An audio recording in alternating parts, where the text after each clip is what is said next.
আল্লাহ রাব্বুল আলামিন কোরআনে কারীমের ভিতরে নবীজির নাম একটি বারের জন্য নাম ধরে তাকে ডাকেন নাই, বরং তিনি বলেছেন তোমরা পরস্পর পরস্পরকে যেভাবে নাম ধরে ডাকাডাকি করো আমার নবীকে সেভাবে নাম ধরে ডাকবে না।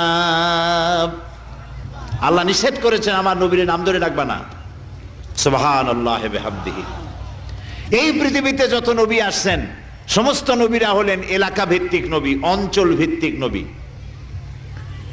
এক এক এলাকার, নূহ আলাইহিস সালাম এক এলাকার, মুসা আলাইহিস সালাম আলাক এলাকার, দাউদ আলাইহিস সালাম আরাক এলাকার, এরকম এলাকা ভাগ ভাগ করা। কিন্তু মুহাম্মদ সাল্লাল্লাহু আলাইহি ওয়াসাল্লামকে আল্লাহ রাব্বুল আলামিন কোন এলাকার জন্য নবী বানান নাই।